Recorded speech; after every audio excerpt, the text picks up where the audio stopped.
Hello दोस्तों, आप लोग कैसे हो। उम्मीद करते हैं कि आप लोग अच्छे होंगे। तो आप लोग फाइनल बोर्ड परीक्षा की तैयारी में व्यस्त होंगे और फाइनल बोर्ड परीक्षा मैथ का 18 फरवरी के जो पेपर होने वाला है 18 फरवरी का, उसके लिए वायरल ऑब्जेक्टिव क्वेश्चन लाया है क्योंकि इम्पोर्टेंट है, बहुत इंपॉर्टेंट है। तो आप लोग इस क्लास को शुरू से लेकर अंत देखेगा। ये मैथ की क्लास है, तो आप लोग इस मैथ के कॉन्सेप्ट को आप लोग अच्छे से समझिएगा और हम 100% इसी में से क्वेश्चन लड़ेगा, प्रथम और द्वितीय पाली दोनों में। तो आप लोग इस क्लास को शुरू से लेकर अंत तक जरूर वॉच कीजिएगा। और आप लोग इस चैनल पर पहली बार वीडियो देख रहे हैं तो इस चैनल को आप लोग जरूर सब्सक्राइब कीजिएगा और सब्सक्राइब कर ऑल को जरूर ज़्यादा दबा लीजिएगा, क्योंकि इस चैनल पर कोई भी नोटिफिकेशन वीडियो डलाए तो आप लोग को नोटिफिकेशन मिल सके। और इसका PDF लेने के लिए हमारे टेलीग्राम ग्रुप में जुड़ जाइएगा। और इसका पहला क्वेश्चन है ten square theta, theta zero नहीं है, थीटा है, माइनस सेक स्क्वायर का मान किसके बराबर होता है। तो मान किसके बराबर होता है, इसको -1 के बराबर होता है। कैसे, जब आपको पूछेगा कितना लेके आप एक जवाब दे रहे होंगे जो कि गलत है, क्योंकि ऐसा उल्टा है। Sec square theta minus ten square theta ऐसे पूछेगा तो 1 होगा, लेकिन इसे उल्टा कर दिया गया है तो ये का -1 में जवाब होगा, तो -1 हो जाएगा। तो करेक्ट आंसर इसका डी हो जाएगा, -1। अगला क्वेश्चन देखते हैं। रेखीय बहुपद का घात है। रेखीय बहुपद का घात कितना होता है, तो रेखीय बहुपद का घात 1 होता है। करेक्ट आंसर इसका ए हो जाएगा, 1 होता है। आप लोग इस क्लास को शुरू से लेकर अंत तक हर एक ऑब्जेक्टिव को अच्छे से समझिएगा, क्योंकि इसी में से क्वेश्चन रहेगा आप लोग को फाइनल बोर्ड परीक्षा में। तो आप लोग जरूर देखिए शुरू से लेकर अंत तक वीडियो को। पहला क्वेश्चन, तीसरा क्वेश्चन है एक त्रिघात बहुपद के शून्यक की अधिकतम संख्या होती है। त्रिघात पूछे तो 3 बताना है, द्विघात पूछे 2 बताना है, रेखीय पूछे तो 1 बताना है, रेखीय पूछे तो 1 बताना है।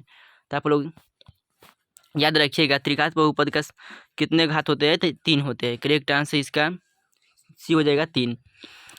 चौथा नंबर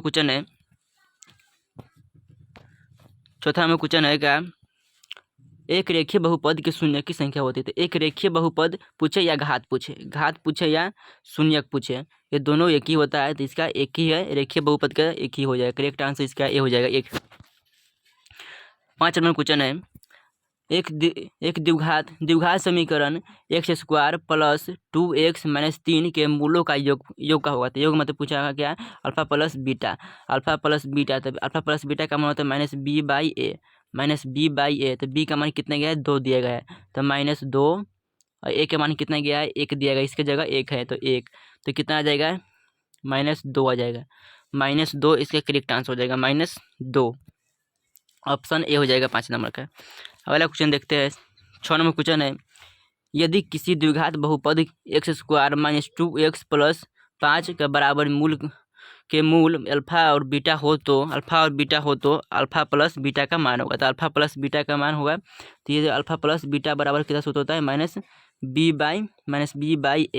तो -b/a, तो -b का मान कितना दिया गया है, -2 दिया गया है, -2 और a का मान कितना गया है, 1 दिया गया है, तो माइनस माइनस प्लस हो जाएगा, तो माइनस माइनस प्लस हो जाएगा, तो इसका 2 आंसर हो जाएगा। करेक्ट आंसर इसका 2 आंसर हो जाएगा, ऑप्शन बी में दिया गया 2। अगला क्वेश्चन देखते हैं। 7 नंबर क्वेश्चन है, यदि बहुपद px² प्लस 7x प्लस 10 के शून्यक अल्फा बीटा हो तो तब अल्फा इंटू बीटा का मान का बराबर होता है c/a। तो c/c का मान कितना गया है, 10 दिया गया है, तो 10, a का मान कितना गया है, 1 दिया गया है, तो 1 हो जाएगा। तो इसका मान कितना हो जाएगा, 1 के नीचे में कोई वैल्यू रहता है तो यह 10 आंसर हो जाएगा। तो करेक्ट आंसर इसका ए में दिया गया है 10, ऑप्शन ए हो जाएगा 10। अगला क्वेश्चन है 8 नंबर क्वेश्चन है, bx² plus ax minus c बराबर 0 का विवेचक होता है। विवेचक का सूत्र आप जानते हैं ना, b² माइनस 4ac b² है -4ac। तो b की जगह कितना है, डी बराबर सूत्र बोल दिया, b² है, बीच का सूत्र है b² माइनस 4ac, माइनस नहीं होता है 4ac। तो b की जगह कितना है, a है, तो a² माइनस 4, a की जगह कितना है ac, तो a की जगह कितना है b है, तो b और सी की जगह कितना है माइनस सी, तो ए स्क्वायर माइनस माइनस कितना होगा प्लस हो जाएगा, प्लस 4a 4bc हो जाएगा, 4bc। ऑप्शन किस में देगा है, ऑप्शन ए में देगा है, ऑप्शन ए में देगा है, ऑप्शन ए हो जाएगा करेक्ट आंसर इसका। 9 नंबर क्वेश्चन है, निम्नलिखित में कौन द्विघात समीकरण है, निम्नलिखित में कौन द्विघात समीकरण है, हम ऑप्शन देखते हैं। द्विघात समीकरण बी हो जाएगा करेक्ट आंसर इसका, बी हो जाएगा द्विघात समीकरण इसका, बी आंसर हो जाएगा। 10 नंबर क्वेश्चन देखते हैं।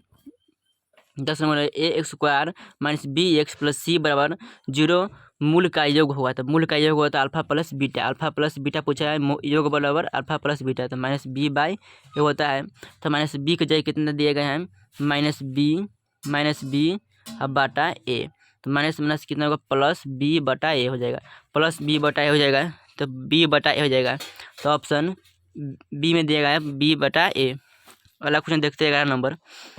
11 क्वेश्चन है, यदि द्विघात बहुपद फी एक्स बराबर x square minus x plus 4 के शून्यक अल्फा बीटा हो तो अल्फा प्लस बीटा का मान होगा, तो अल्फा प्लस बीटा का मान कितना होता है B by A, alpha plus beta का मान B by A minus B by A, तो माइनस बी बाई होगा बराबर ये माइनस हो जाएगा इसमें से इस माइनस 1 और बटा एक्स का मान देगा है ए, तो माइनस माइनस कितना हो जाएगा प्लस 1 बटा 1, तो इसका आंसर हो जाएगा 1 आंसर हो जाएगा करेक्ट आंसर इसका सी हो जाएगा 1। 12 नंबर क्वेश्चन देखते हैं। अगला क्वेश्चन है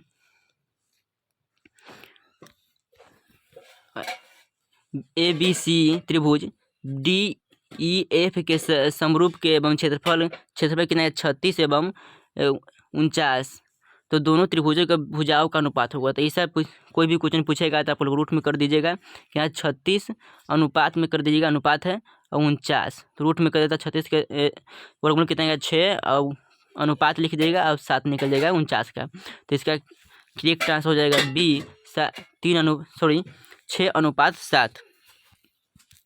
13 में क्वेश्चन देखते हैं। अगला क्वेश्चन है, किसका कथन है कि दो समकोणिक त्रिभुजों में उनकी संगत भुजाओं का अनुपात सदैव समान होता है, तो सदैव समान होता है किसने कहा था, तो थेल्स ने कहा था, करेक्ट आंसर इसका बी हो जाएगा थेल्स ने कहा था। अगला क्वेश्चन है 14 नंबर क्वेश्चन है, सरल रेखा जो x बराबर कितना है -1 दिया गया है और y बराबर कितना दिया गया है 3 दिया गया है, तो ऐसा भी x और y का मान दिया रहेगा तो एक दूसरे का लंबवत होगा, एक दूसरे के समानांतर। करेक्ट आंसर इसका बी हो जाएगा एक दूसरे के समानांतर या लंबवत इसकी जगह भी हो सकता है। अगला क्वेश्चन है 15 नंबर क्वेश्चन वैसा ही है, एक सरल रेखा इतना है तो x और y का मान दिया रहेगा तो एक दूसरे का लंबवत हो जाएगा, करेक्ट आंसर इसका बी हो जाएगा एक दूसरे के लंबवत हो जाएगा। अगला क्वेश्चन देखते हैं।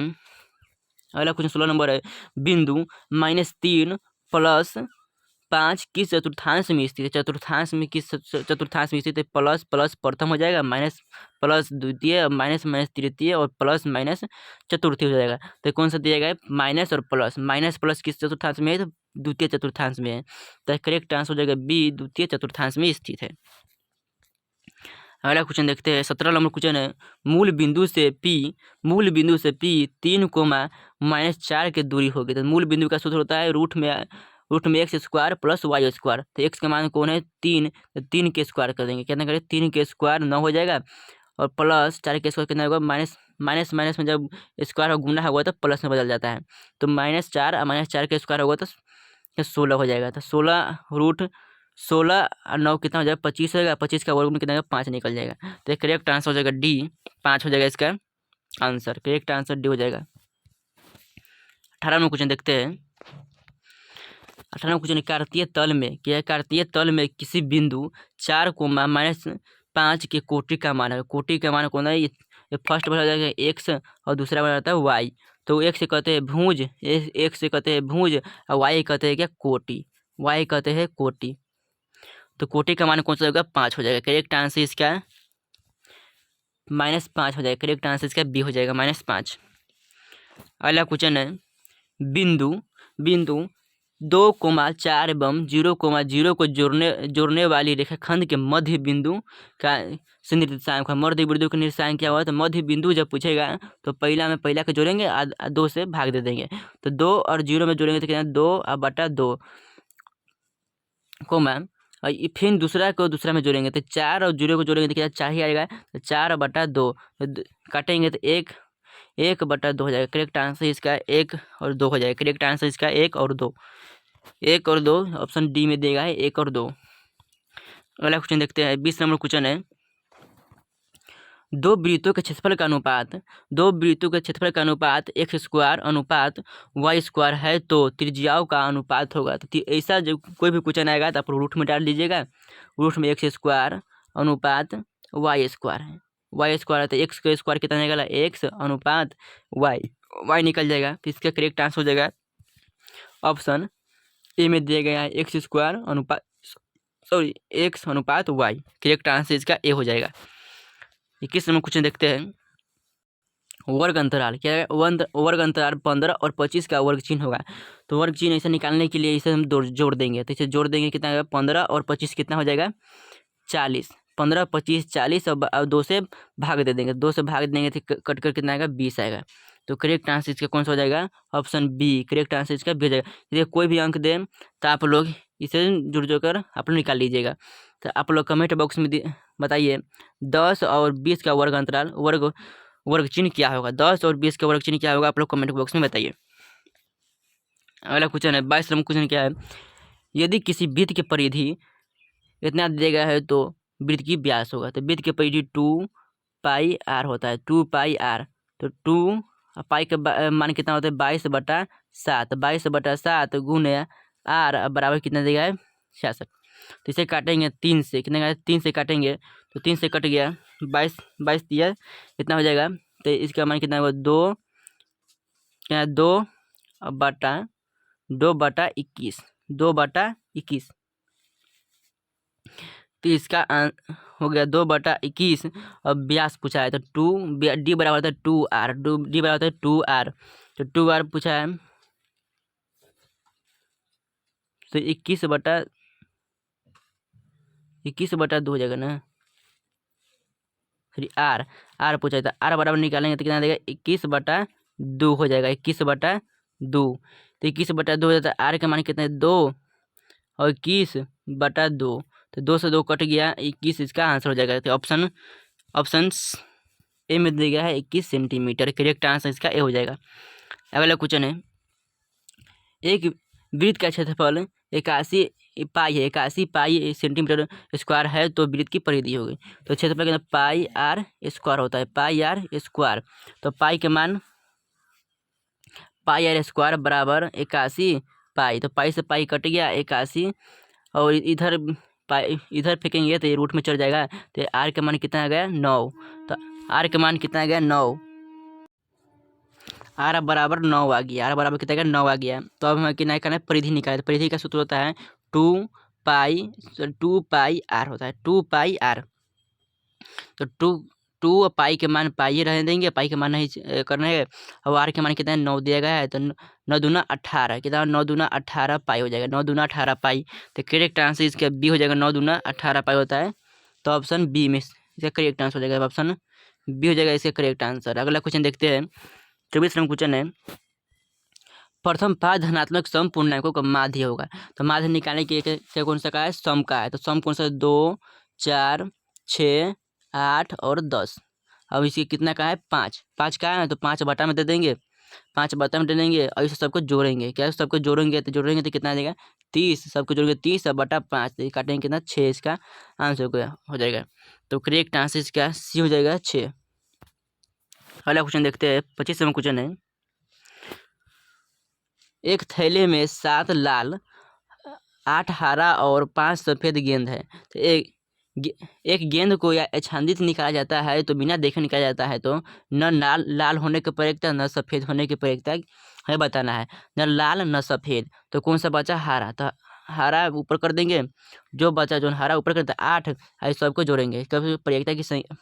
प्रयोगता संख्या कितना है? 8 है। और कुल प्रयोगता की संख्या सबको जोड़ेंगे तो कितना हो जाएगा? 8 प्लस 8 और 7 कितना 15 और 15 और 5 कितना वो 20 आएगा। तो 20 आएगा, और इसे काटेंगे तो कितना आ जाएगा, काटेंगे तो इसे कितना आ जाएगा 2 आ जाएगा ना। 4 से काटेंगे तो 2 दूना 4 4 इसे 5 आएगा। करेक्ट आंसर इसका सी हो जाएगा। करेक्ट आंसर इसका सी हो जाएगा। 4 से काटे हैं तो 5 आएगा। अगला क्वेश्चन है 2/5। अगला क्वेश्चन है 26 नंबर क्वेश्चन है, यदि घटना ई की पूरक घटना ई डैश है तो निम्नलिखित में से कौन सा सही होता है। निम्नलिखित में कौन सा सही है, तो P E plus P E dash बराबर 1 होता है। करेक्ट आंसर इसका सी हो जाएगा। अगला क्वेश्चन है 27 नंबर क्वेश्चन है, एक असंभव घटना की परिकता कितनी होती है। एक असंभव घटना की परिकता 1 होती है। एक असंभव घटना की परिकता 0 होती है, 0, और एक संभव घटना की परिकता 1 होती है। तो असंभव पूछा है तो 0 इसका करेक्ट आंसर हो जाएगा। तो असंभव पूछा है तो 0, करेक्ट आंसर इसका ए हो जाएगा 0। अगला क्वेश्चन है रूट 81 क्या है। तो रूट 81 क्या है, रूट 81 क्या है, एक अपरिमेय संख्या है। क्यों, क्योंकि 81 9 का वर्गमूल है। करेक्ट आंसर इसका बी हो जाएगा। 9 इसका 81 का वर्गमूल है। करेक्ट आंसर इसका बी हो जाएगा। अगला क्वेश्चन है, प्रयेकता का न्यूनतम मान कितना होता है। प्रयेकता का न्यूनतम मान 1 होता है। कितना होता है, 1 होता है। करेक्ट आंसर इसका बी में दे है, न्यूनतम मान कितना होता है 1। करेक्ट आंसर इसका बी हो जाएगा। अगला क्वेश्चन देखते हैं, निश्चित घटना की प्रयेकता होती है। निश्चित घटना की प्रयेकता हमेशा एक ही होती है। करेक्ट आंसर इसका सी हो जाएगा। निश्चित घटना की प्रयेकता 1 होती है। आप लोग इस क्लास को शुरू से लेकर अंत देखें तो धन्यवाद। और इस चैनल पर पहली बार वीडियो देख रहे हैं तो आप इस चैनल को आप लोग सब्सक्राइब कीजिएगा और अपने दोस्तों के पास इस वीडियो को शेयर कीजिएगा। और क्लास अच्छा लगा हो तो इस क्लास को लाइक जरूर कीजिएगा और एक प्यारा से कमेंट कीजिएगा जरूर। जय हिंद, मिलते हैं अगले क्लास में।